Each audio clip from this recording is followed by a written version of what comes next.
Vous êtes de plus en plus nombreux à m'en parler depuis quelques temps. Quand est-ce que tu vas parler de MotoGP des Piélos sur la chaîne? Désolé, mais non, je vous parlerai pas spécialement de MotoGP en général. Premièrement parce que la moto, c'est pas mon truc, c'est pas mon kiff. Je suis plutôt presque indifférent, mais je respecte beaucoup parce que c'est vraiment des malades les mecs en moto, même en MotoGP. Et mon avis veut pas dire que le MotoGP c'est de la merde, hein, bien au contraire, c'est juste pas fait pour moi je pense. Deuxièmement, je sais pas si vous en rendez compte, mais je trouve personnellement que la moto et la voiture n'ont absolument rien à voir, à part peut-être le circuit sur lequel ils peuvent rouler. Moi j'y connais rien de chez rien, que ce soit les pilotes, les machines, la technique, etc. Je me rends pas du tout compte de ce que c'est. En revanche, j'ai des potes qui, par Netflix, se sont mis à la F1, puis se sont mis au MotoGP, alors qu'ils étaient motards un peu à la base, tu vois. Le chemin, je trouve qu'il est fou. Et ça veut dire quoi? En fait, ça veut dire que la F1 a une aura qui est absolument incroyable, qui est supérieure à celle du MotoGP, mais que la qualité sportive et de divertissement n'est pas du côté de la F1. Et souvent, pas mal de spectateurs se plaignent d'un manque de divertissement en F1, que on se fait chier, que la course elle est nulle, qui plus est qu'elle est gâchée par des décisions complètement aberrantes de la FIA. Bref, c'est pas joli apparemment. Alors je me suis un peu penché sur la question et je suis allé voir ce que le MotoGP avait de si intéressant par rapport à la F1, sportivement parlant. Avec notre temps d'attention qui est digne d'un poisson rouge aujourd'hui, est-ce que la F1 c'est pas devenu un peu trop long? Le format d'un week-end de MotoGP, est-ce qu'il n'est pas un peu meilleur? Est-ce qu'on ne pourrait pas changer quelque chose en F1 pour justement la moderniser? Voilà, ça c'est bien.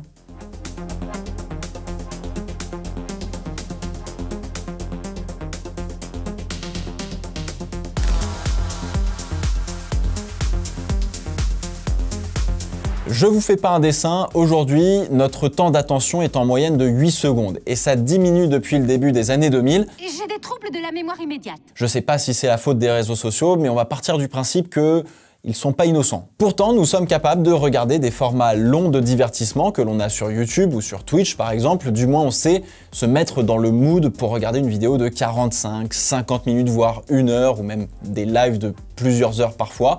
Mais on est nombreux à être rebutés aussi par ce chiffre que l'on voit en bas à droite là de la miniature, vous savez, sur YouTube. Nos habitudes de consommation des contenus ont changé. Avant, on était imposé, on avait quelques chaînes de télé sans plus, avec quelques programmes définis à certaines heures. Maintenant, quasiment tout est à la demande. D'un clic, on peut commencer une série télé ou revoir tout simplement une course. Il n'y a plus finalement cette notion d'événement très éphémère qu'il ne faut pas louper, car si tu loupes, tu n'as pas de rattrapage. Je vais faire un peu le maxi boomer, mais il y a 20 ans, quand tu loupais l'extinction des feux, tu loupais le départ à tout jamais. Au mieux, tu pouvais voir le replay du départ si tu venais d'allumer la télé quelques minutes après, ou alors tu voyais un bout du départ aux infos, mais c'était à peu près tout. Et je vais vous avouer un truc, quelque part, ça faisait partie de l'excitation du moment, quoi. Par contre, on n'a toujours que 24 heures dans une journée et on peut pas regarder toute la masse énorme de contenu que l'on a à disposition aujourd'hui. Donc, il faut choisir. Et choisir, eh bien, c'est renoncer. Et on va partir du principe que regarder un truc chiant, ça fait pas partie de nos choix prioritaires. C'est nul! Non, ça fait pas partie de nos choix prioritaires. Et là est toute la difficulté d'un sport aujourd'hui. Il ne peut pas garantir un spectacle à coup sûr, mais seulement potentiellement. Il est en confrontation avec beaucoup plus de contenu disponible aujourd'hui et il n'a plus cet atout d'être éphémère qui, si tu loupes, c'est ciao. Et donc entre en jeu l'un des sports mécaniques les plus attractifs au niveau spectacle du moment, le MotoGP. C'est très probablement la meilleure offre aujourd'hui et certains, quitte à choisir entre la F1 et le MotoGP au même moment, pourraient peut-être plutôt choisir le MotoGP. Mais la question c'est pourquoi ?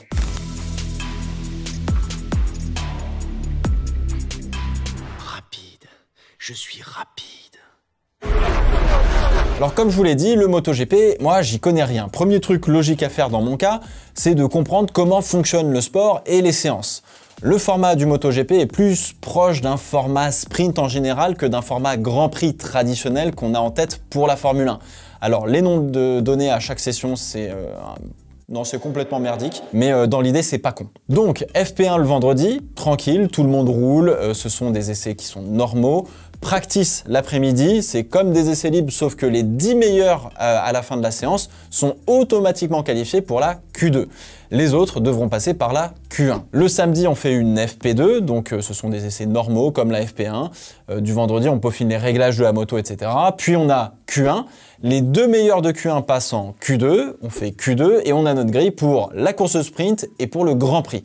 Course sprint à 50% de la distance de course à peu près du Grand Prix. Puis le dimanche, Grand Prix, on part pour une course de distance qui dure aux alentours généralement de 40 minutes, dépendamment du nombre de tours qu'on fait sur les circuits. Alors le format est rapide, simple et assez efficace, il y a de l'enjeu tous les jours du week-end, peu de stratégie, voire quasiment pas, puisque il n'y a pas d'arrêt au stand sauf pluie. On n'a pas besoin d'un bac plus 15 en pneus pour comprendre ce qui se passe et t'as pas le temps de niaiser quoi. Ça part pour de la bagarre, let's go. Ce que j'aime bien, c'est ce format hybride où une séance d'essai compte pour la suite du week-end. Ça oblige les pilotes et les machines à révéler un petit peu leurs cartes s'ils ne veulent pas se retrouver en fond de grille. J'ai donc regardé Silverstone l'année dernière par simple curiosité, vraiment, et Jerez cette année. Je sais pas si c'est comme ça tous les week-ends, mais ça bagarre de partout, y compris pour la tête. À Jerez, le début de course m'a foutu une espèce de pression et cette sensation un peu d'écrasement de la pression qu'avaient les pilotes justement quand ils arrivaient là où il y a toutes les tribunes là dans le deuxième secteur. Et si tu tombes, c'est fini, c'est comme au ski en fait. Bref, tu te sens avec eux, tu sens l'enjeu, tu sens la tension, etc. et c'est génial. Alors on a eu droit tout de même à un ventre mou à un moment donné, mais la durée de la course m'a complètement envoûté. C'est juste la bonne durée, il y a de la bagarre, peu de repos, ça te prend pas 3 heures pour tout regarder. À l'heure du 21e siècle, c'est le meilleur format de catégorie reine que l'on a aujourd'hui, je trouve, dans ce que je connais en tout cas, comme si à chaque fois que tu allumais la télé, tu avais un petit shoot d'adrénaline entre guillemets que tu kiffes, qui est de bonne qualité mais qui reste assez court pour ne pas te prendre toute ta journée. Alors en tant que spectateur lambda moyennement intéressé, j'ai pas été déçu, mais je suis content de pas avoir eu à donner plus de mon temps. Est-ce que je me rebrancherai pour regarder une autre course? Peut-être, mais faut vraiment que j'ai rien d'autre à faire, je pense. Et heureusement que je suis passionné de F1 parce que si je regardais la F1 avec mon regard du MotoGP, mais ça fait belle lurette que j'aurais lâché. 1h30 de course, il se passe pas grand chose.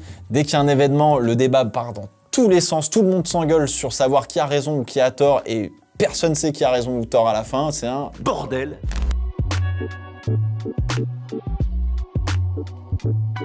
La force de la Formule 1, c'est aussi sa plus grande faiblesse, sa technicité. Les voitures sont incroyablement techniques, comme aussi en moto d'ailleurs, mais bon, il y a plus de choses sur une F1 peut-être. Donc c'est complexe à comprendre pour monsieur tout le monde. Les stratégies sont diverses et variées et si vous y bitez rien, vous êtes paumé, vous êtes cruellement chié.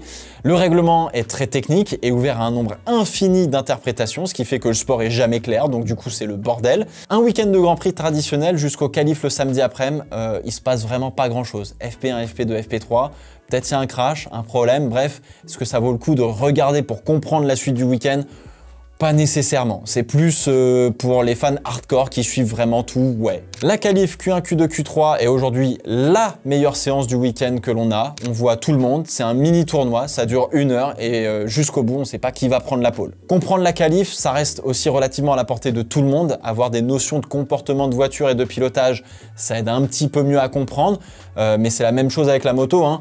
Mais l'exercice parle de lui-même, en fait, et on a ce que l'on est venu voir, des pilotes à la limite de leur talent et de leur machine. En revanche, la course qui dure 1h30, ouais, c'est long. Il y a beaucoup d'observations, il y a de la stratégie, bref, c'est une partie d'échecs mouvante qui se déroule sous nos yeux. Et comme on sait jamais vraiment qui est capable de quoi, ça rend la lecture à l'instant T particulièrement difficile pour les plus novices, ou en tout cas, faut avoir un background, quoi. J'ai un background. Donc, si vous n'avez pas de la pluie, des batailles qui durent plusieurs tours, etc., où c'est très proche l'un de l'autre, ça dépasse dans tous les sens, etc., pas juste au DRS évidemment, il y a des chances que vous fassiez un peu chier. C'est comme regarder un match de foot de 90 minutes avec un 0-0, 3 frappes cadrées, on se fait chier. Et pourtant, c'est là que réside toute la beauté aussi de la F1 et même de tout sport en règle générale. Si tu comprends les bases stratégiques des équipes, comment et pourquoi telle ou telle équipe peut avoir ce rythme sur ses pneus, pourquoi tel pilote attend sagement derrière au lieu d'attaquer directement, le Grand Prix de Chine ou Grand Prix de Miami, week-end au format sprint d'ailleurs, deviennent des Grands Prix vraiment très très plaisants à regarder. Et c'est comme au foot, si tu comprends toutes les formations, la position des joueurs, machin, etc., t'as beau avoir 0-0, tu comprends d'autres choses en fait sur le sport. T'as un autre niveau de lecture qui est intéressant.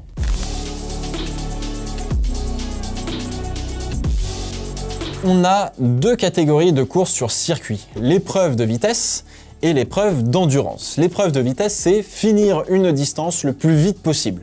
L'épreuve d'endurance, c'est faire le plus de distance possible sur le temps imparti. La F1 est donc une épreuve de vitesse, jusque-là pas de souci. Et quand on voit les pilotes rouler à l'économie pour gérer les pneus, la batterie, l'essence, la mécanique, La stratégie. On s'éloigne quand même pas mal de ce que l'on a à l'esprit quand on parle d'épreuves de vitesse. Les voitures et leurs pneus n'aident pas et complexifient la tâche pour absolument tout le monde, les pilotes en premier pour le coup. Et aujourd'hui, 1h30, c'est trop long pour le peu d'intensité comparé au MotoGP. Et c'est trop court pour prendre un format, entre guillemets, comme une épreuve d'endurance. En fait, la F1 a un peu le cul entre deux chaises. On a vu l'apparition du format sprint depuis 2021 et dernièrement, le format du week-end sprint est assez plaisant, comme je vous le disais dans le Fast 5 de lundi. En revanche, le sprint du samedi matin, il reste très creux. C'est un relais de course banal sans vraiment d'enjeu ou de possibilité de faire mieux. Enfin, en fait, c'est presque une séance de mini-course pour préparer la voiture pour le lendemain. Alors du coup, il faut un peu réfléchir. Et si on change les voitures, il faut changer le format.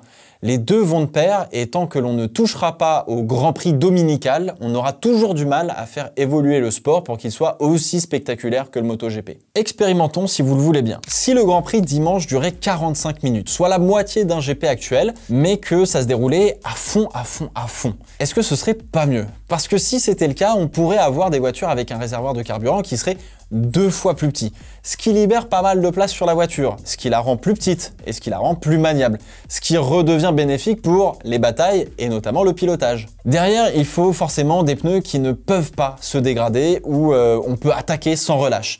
C'était le cas dans les années 2000. Montoya en parle très bien d'ailleurs dans le podcast Beyond the Grid, où Michelin lui demandait en séance d'essai privée de détruire littéralement les pneus, de tout donner, et McLaren lui demandait d'attaquer en mode qualif tout le temps, en course quoi. Pareil chez Williams BMW. Alors s'il faut, on met un arrêt obligatoire pour garder un peu de stratégie, mais du coup, est-ce que c'est vraiment nécessaire dans ce cas? Car on veut voir de la bataille en piste, nous. Pour y remédier, et parce que personnellement j'aime la stratégie, voici ce qu'on pourrait faire. Des voitures plus petites donc, avec un réservoir pour tenir grosso modo une centaine de kilomètres ou un petit peu plus en termes de carburant, des pneus qui ne subissent rien et qui permettent d'attaquer sans relâche du début à la fin. En termes de format, vendredi, FP1, FP2, le cumul des temps des deux sessions donne l'ordre de la grille pour le sprint.